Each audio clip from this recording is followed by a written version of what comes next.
Joining us now, NewsNation political editor Chris Stirewalt, who did testify before the January 6th committee earlier this year. Chris, thank you for being with us. Did this hearing really change anything? And will the DOJ actually do anything?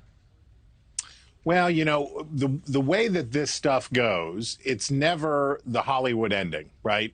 We watch House of Cards or All the President's Men or whatever throughout time, and everybody's always looking for the bow, the capstone to put on the end to say, okay, and then justice was served in XYZ.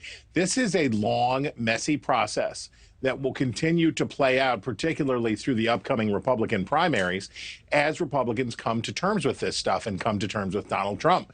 What the House did today was indeed historic, but also there's a lot of stuff that's historic that doesn't matter.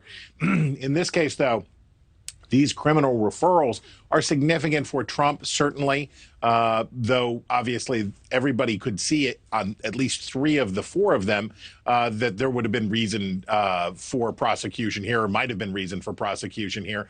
The one count, which is the defrauding count, that there may be some legal rationale behind that relates to Trump's associates that we don't know about. But the other 3, the things that Trump did, he did out in the open.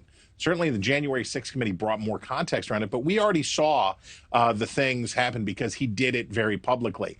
The question now is, yes, for the Justice Department, but I'd suggest it's more for Republicans and whether they're ready to be done with Donald Trump. Well, Chris, as you know, a lot of political pundits, obviously having a field day with this, but do you think the committee's findings really resonate with Americans?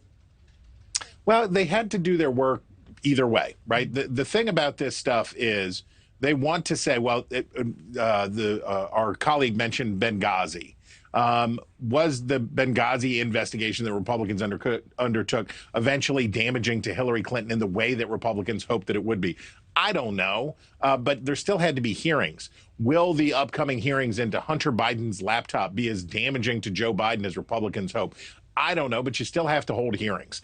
We only have one Congress. It's not a great one these days, and it hasn't been for a while. But they have to do their work, and they have to investigate this stuff. And that's important. That's worthwhile. And one of the other things that's important about what came out of the January 6th investigation, we've got all the interviews, we've got all the documents, we've got it all. And history is going to come to a judgment over time about Donald Trump, about the Republican Party, about the January 6th riot, all of that stuff.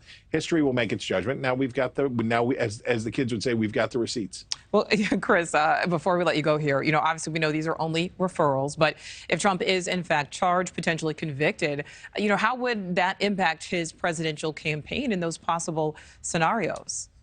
If you're Merrick Garland, if you're Attorney General Merrick Garland, and you're looking at this stuff, any of these charges that would be brought against Trump would probably strengthen him politically inside the Republican primary process, because when Trump, and we saw this with Mar-a-Lago, when Trump is battling the Biden administration or whatever, that's a good narrative for him with Republicans, because they don't want to be seen as siding with the Democrats or siding with the Biden administration. On the other hand, as we saw after the 2022 midterm results came in, as Donald Trump proves that he's not an asset for the Republican Party, they continue to try to back away from him. So it's a weird push me, pull me politically for Democrats. They like Trump being strong in the Republican Party because they think he's the easy one to beat, and they know how to beat him now. But on the other hand, he might just win. So if you're playing the political game, it's a pretty tough call. Yeah, and Trump certainly has weathered a lot. History will tell us that. Okay, Chris, thank you so much. Thank you for watching. Go to newsnationnow.com to find NewsNation on your television provider. And don't forget to click the red subscribe button below to get more of NewsNation's fact-driven, unbiased coverage.